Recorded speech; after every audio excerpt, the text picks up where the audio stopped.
Your Honor, we're requesting an adjournment for discovery. Have you seen the progress report? Yes, I reviewed it with my client this morning, Your Honor.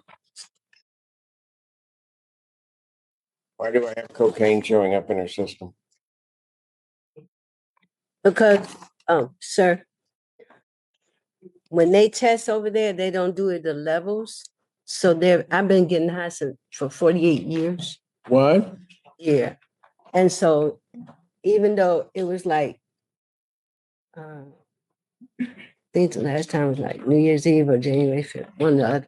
But you don't show levels, so you don't show it going down, down, down.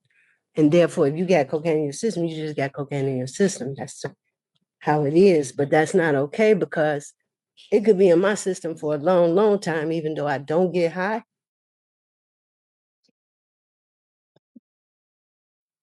Okay, so just so I'm clear what you're telling me, Yes, sir. that on January 5th, you tested positive for cocaine. And that was just And I didn't that was just something in it your should system. not have been. It shouldn't have been there. Right. It's just stuck in your But system. you guys don't do And it then- by levels. What? You don't test it by levels to see if it's going further and further. Okay, so then the next time you're supposed to test, you missed the test. Huh? Then you missed the test. Oh, I didn't have $12. Okay.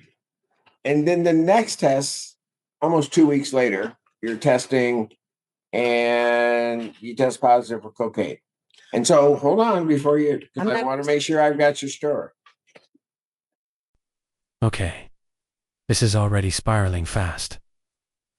The judge is basically giving her multiple chances to explain the timeline. But every answer creates a brand new problem. First, it's the cocaine stayed in my system. Then it's I missed the test. And now the court is trying to figure out whether this is an old relapse or a brand new use. In bond conditions, consistency matters a lot, and right now, the story is changing every 30 seconds. And can we talk about the sister yelling? From the gallery. That is the fastest way to turn a tense hearing into absolute courtroom chaos.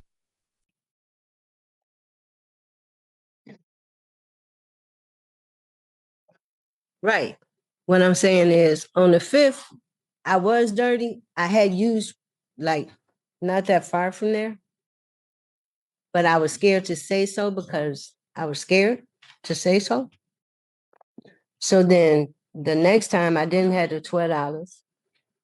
And the next time So it was hold still on. That's what I was getting at before your fans started yelling out from there. my sister. She here from All right, but out of town.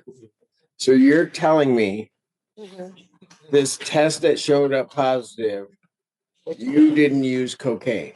Which one? The 20th. The 20th. Last test. No, I had. You had Since not the used 5th. any cocaine. No. Even though you've been using it for years. Right. Right. It should have been clean. I'm saying I don't understand why it was dirty. But the problem is this, sir.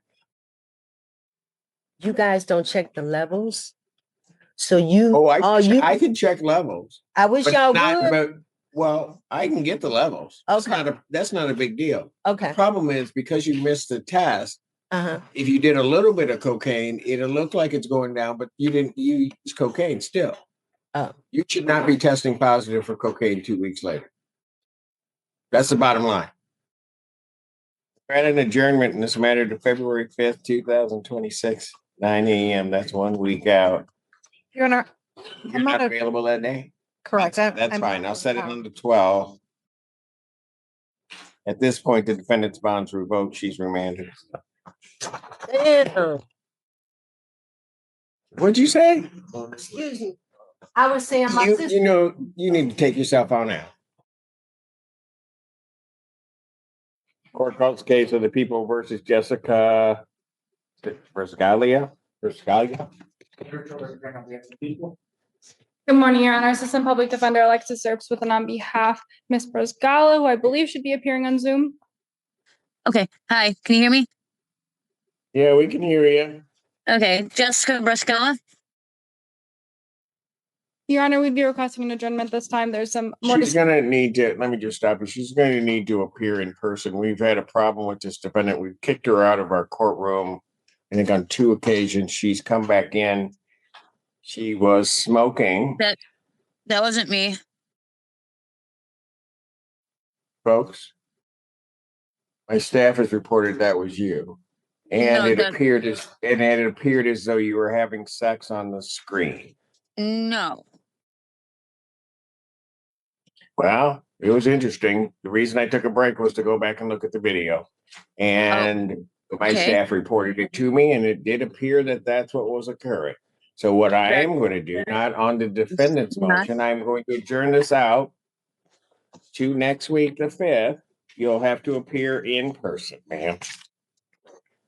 Okay. That way we can assure you're not smoking and not having sex while you're in court. Thank you. Bond will continue. Understood, Your Honor. Thanks. Thank you. Wow. Yeah. Wow. You should see the video. All right. Thank you. Mute her and get her out of my court. No. This might be one of the wildest Zoom court moments ever caught on camera. Imagine being told by a judge on the record that court staff thinks you were smoking and possibly having sex during a virtual hearing. That's not just embarrassing. It destroys credibility instantly. What makes this even crazier is the judge actually paused proceedings to go review the footage personally. That means the court wanted to be absolutely certain before saying something. This serious out loud. And notice the tone shift. The hearing goes from routine adjournment to you must appear in person immediately. That's the court basically saying, we do not trust remote appearances anymore. Be honest, if you were that defense attorney, how awkward is that car ride after court? Tests. He explains to me that he was overwhelmed with the arraignment and wasn't given paperwork, and he didn't realize he needed to contact community correction. He does tell me that today He what? he tells me he was feeling overwhelmed at his arraignment, did not digest what he was being told he needed to do, and wasn't given paperwork. Well, then why didn't he answer his phone when they community corrections tried to call him? They did not have a valid number, Your Honor, and that has now been corrected. What do you mean they didn't have a valid number? They had a number from a phone that he indicates to me was stolen.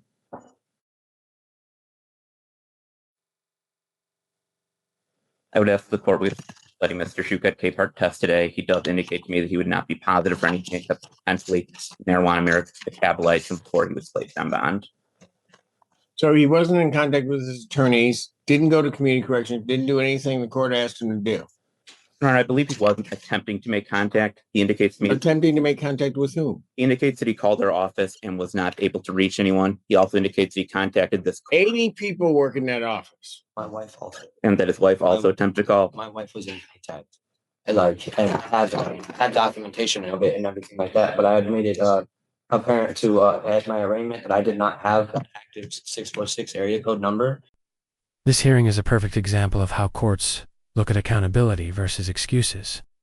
The defendant may genuinely have been overwhelmed, confused, or dealing with communication issues, but judges expect one thing above all else: follow the conditions of release. Missing